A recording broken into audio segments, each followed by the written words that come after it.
Praise the Lord. सबको जय मसीह की। आइए आज पवित्र बाइबल से हम जानेंगे कि हम परमेश्वर से प्रार्थना कैसे कर सकते हैं।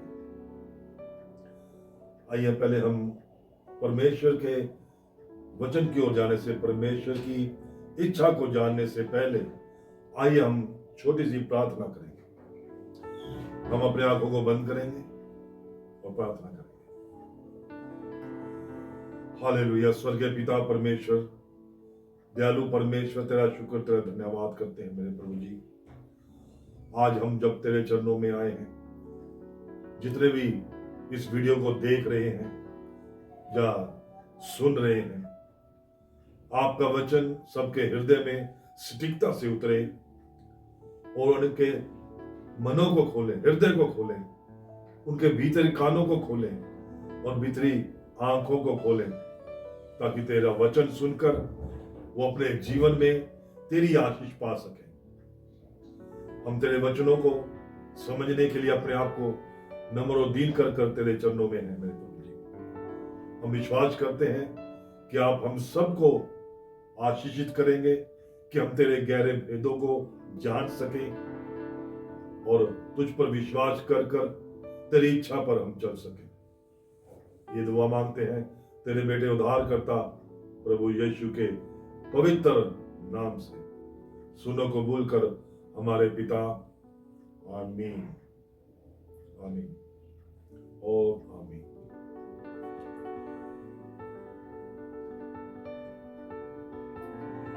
आओ थामे यीशु का हाथ। इस चैनल के माध्यम से मैं आप सबके लिए परमेश्वर का वचन आपके हृदय में बोने के लिए आता हूं, ताकि परमेश्वर का वचन जो आपके हृदय में बोया जाए वो 30 नहीं, 60 नहीं, 100 गुना फल आपके जीवन में लाए। देखिए, प्रार्थना हम कैसे कर सकते हैं? परमेश्वर को खुश करने के लिए हम परमेश्वर से प्रार्थना कैसे कर सकते हैं? देखिए, कई धर्मों में इस बात पर ज्यादा ध्यान दिया जाता है कि हम प्रार्थना परमेश्वर से कैसे करें।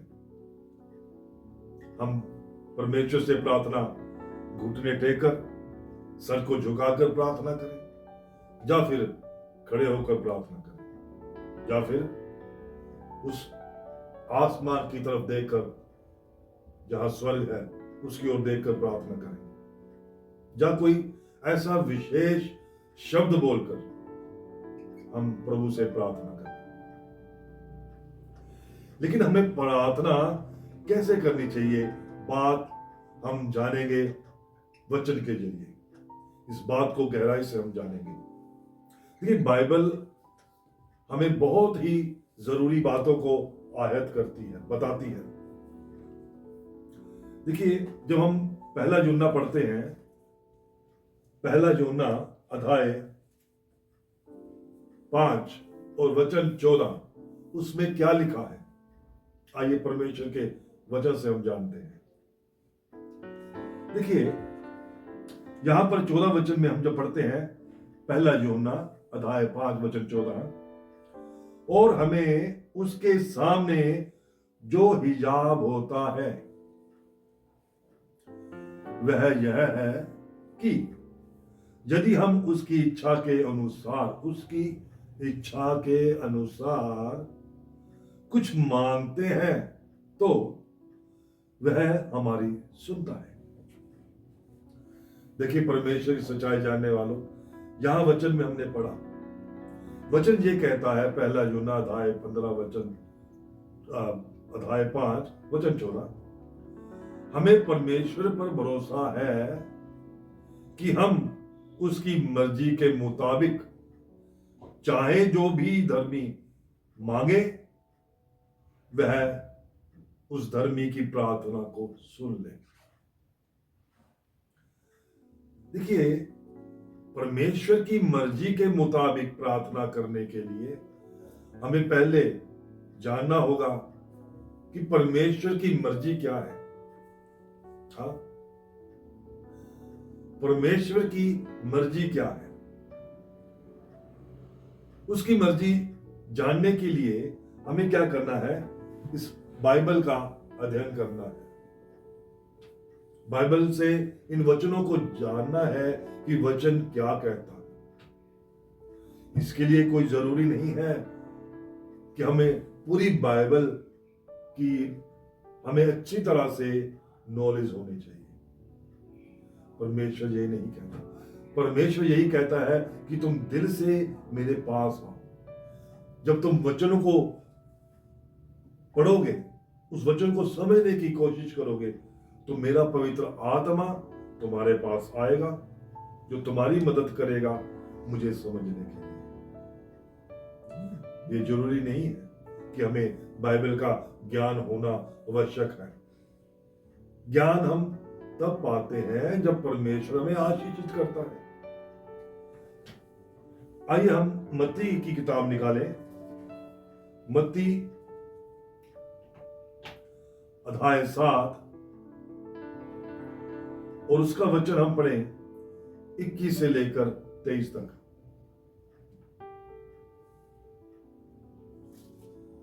पहला वचन 21 जब हम पढ़ते हैं उसमें क्या लिखा है, परमेश्वर की इच्छा के बारे में जानने के लिए आइए हम मत्ती अध्याय 7 वचन 21 पढ़ें। जो मुझसे हे प्रभु कहता है, उनमें से हर एक स्वर्ग के राज्य में प्रवेश ना करेगा, परंतु वही जो मेरे स्वर्गीय पिता की इच्छा पर चलता है। Praise the Lord. आइए इस वचन के अर्थ को हम अच्छी तरह से जाने। देखिए वचन कह रहा है, जो मुझसे हे प्रभु कहते हैं, उनमें से हर कोई स्वर्ग के राज्य में दाखिल नहीं हो सकता है। अगर हम परमेश्वर का नाम लेते हैं, परमेश्वर की इच्छा को हम पूरा करते हैं, लेकिन अपनी इच्छा के मुताबिक, तो ऐसे लोगों को प्रभु कहता है कि तुम मुझसे हे प्रभु कहते हो, उनमें से हर कोई स्वर्ग के राज्य में दाखिल नहीं हो सकता। ऐसा कोई भी मनुष्य स्वर्ग में दाखिल नहीं हो सकता है जो अपनी इच्छा के अनुसार चलकर परमेश्वर का कार्य करता है। जैसा मैंने पहले कहा कि हम परमेश्वर की इच्छा जाने बगैर कोई भी काम करते हैं तो परमेश्वर हमारी प्रार्थना को नहीं सुनता है। आगे हम 22 वचन जो पढ़ते हैं, 22 वचन में लिखा है, उस दिन बहुत से लोग मुझसे कहेंगे, हे प्रभु हमने तेरे नाम से भविष्यवाणी नहीं की, और तेरे नाम से दुष्ट आत्माओं को, दुष्ट सरदूतों को नहीं निकाला, और तेरे नाम से बहुत से आश्चर्य कर्म नहीं किए।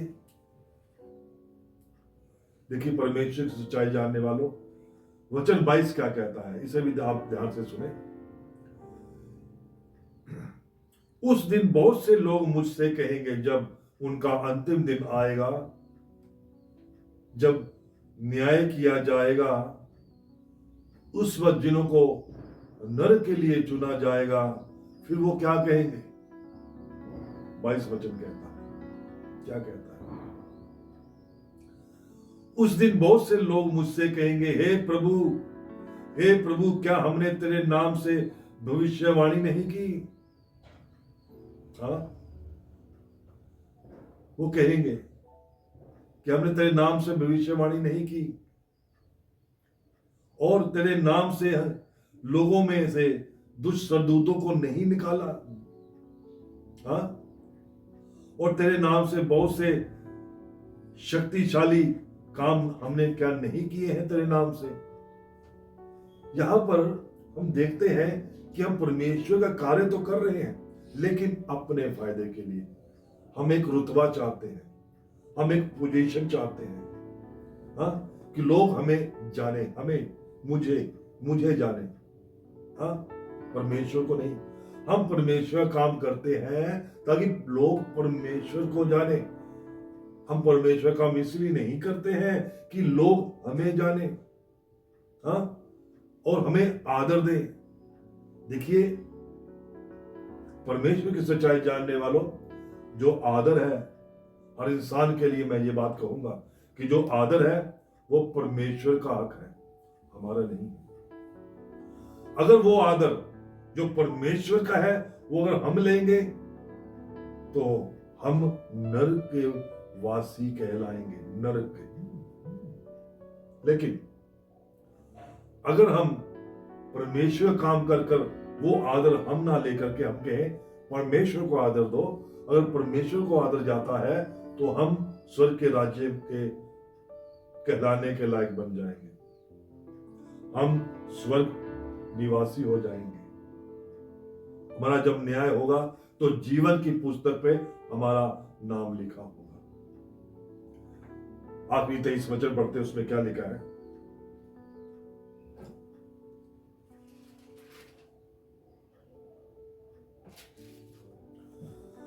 आखिरी वचन 23 में लिखा है, तब मैं उनसे खुलकर कह दूंगा। कौन कह रहा है? प्रभु कह रहा है। तब मैं उनसे खुलकर कह दूंगा, मैंने तुमको कभी नहीं जाना, मैंने तुमको कभी नहीं जाना। वहां प्रभु कह रहा है, जो अपनी इच्छा के अनुसार परमेश्वर काम कर रहे हैं उनके लिए ये प्रभु कह रहा है।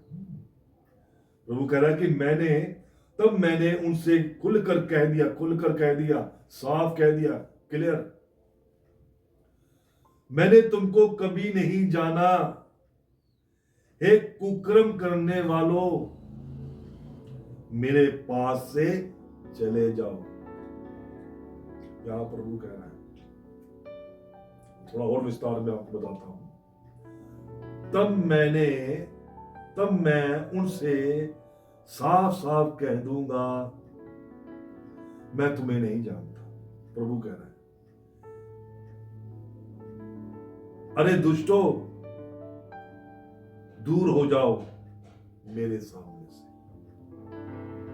देखिए, हमारा जो प्रभु है, प्रभु परमेश्वर, वो परमेश्वर के दाईं ओर बैठा है और वो अपने लोगों को पहचान कर परमेश्वर से लिए हमारी सिफारिश करेगा। और ये वचन क्या कहता है?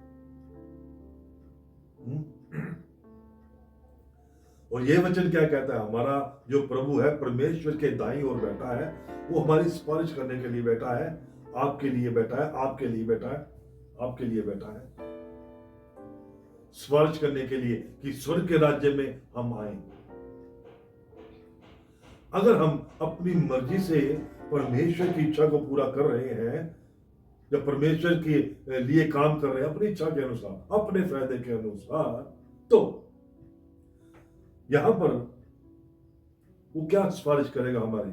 यहां पर साफ कह रहा है, मैं क्या करूंगा। मैं 23 वचनों में एक बार फिर पढ़ता हूं। अगर हमारा प्रभु हमारे लिए ऐसे अल्फाज करता है तो आप सोचिए कि आप कहां होंगे, किस नरक में जब आप जाएंगे वहां पर आपको कैसा दुख सहना होगा। मैं फिर पढ़ता हूं, तब मैं उनसे साफ साफ कह दूंगा।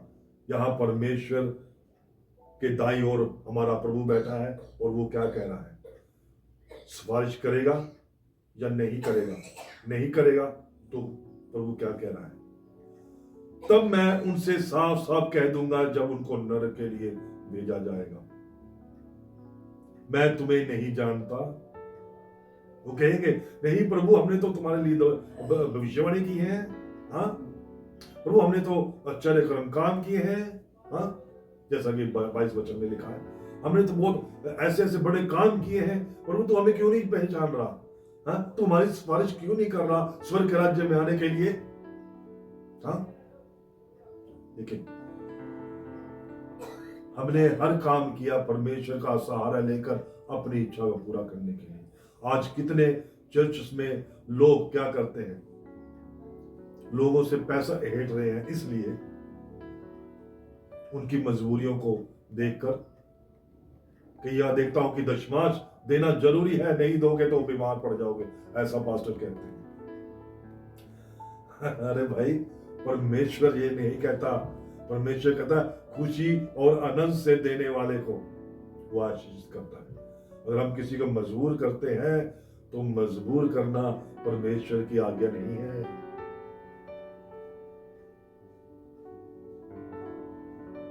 हाँ? तब मैं उनसे साफ साफ कह दूंगा, मैं तुम्हें नहीं जानता। अरे दुष्टों, दूर हो जाओ मेरे सामने से। परमेश्वर के दाईं ओर बैठा हमारा प्रभु कह रहा है, दूर हो जाओ मेरे सामने से। हमारी सिफारिश नहीं हो रही है। हम अपने आप को बदल लें, हम अपने आप को जांच लें, हम अपने आप को पहचान लें, हम अपने आप के कानों को पकड़ें और कहें, सीधा हो जा, सच्चाई के रास्ते पे चल, ताकि हमारा जो प्रभु है वो परमेश्वर जो यहोवा के दाईं ओर बैठा है हमारी सिफारिश करे, आपके लिए सिफारिश करे, आपके लिए सिफारिश करे, आपके लिए भी सिफारिश करे, मेरे लिए भी सिफारिश करे। अगर आज हम सच्चाई पर चलेंगे तो परमेश्वर हम सब की सिफारिश करेगा स्वर्ग के राज्य में आने के लिए, और जीवन की पुस्तक में आपका आपका और आपका आपका भी, मेरा नाम भी लिखा होगा। मैं विश्वास करता हूं इन वचनों के द्वारा आप अपना जीवन अवश्य बदलेंगे, सच्चाई के मार्ग में चलेंगे, परमेश्वर की इच्छा को अपने जीवन में आप पूरा होने देंगे, अपनी इच्छा को नहीं, क्योंकि हम संसारी जीवन जिएंगे तो स्वर्ग राज्य के लिए नहीं कहलाएंगे। अगर हम स्वर्गीय जीवन जिएंगे तो हम स्वर्ग में अवश्य। परमेश्वर की सच्चाई जानने वालों, अगर आप परमेश्वर के लिए, आप परमेश्वर की ओर अगर बढ़ना चाहते हैं, परमेश्वर के बारे में कुछ जानना चाहते हैं, तो आप मुझको नीचे दिए गए फोन नंबर पर कनेक्ट कर सकते हैं, या कमेंट बॉक्स पर अपना कोई भी सवाल है वो लिख कर भेज सकते हैं। क्योंकि परमेश्वर का वचन कहता है, रोमियो की किताब पढ़ते हैं, उसके अध्याय 8 वचन 31 में हम पढ़ते हैं, उसमें लिखा है, यदि परमेश्वर हमारी ओर है तो हमारा विरोधी कौन हो सकता है। हाँ, तो मैं आपसे यही गुजारिश करूंगा कि अगर आपकी कोई भी विनती प्रार्थना है तो आप नीचे दिए गए नंबर को नोट करें, और मुझसे आप कोई भी सवाल परमेश्वर के बारे में पूछना चाहते हैं तो मैं वचन के जरिए आपके हर सवाल का जवाब आप तक पहुंचाऊंगा। सबको जय मसीह की। God bless you.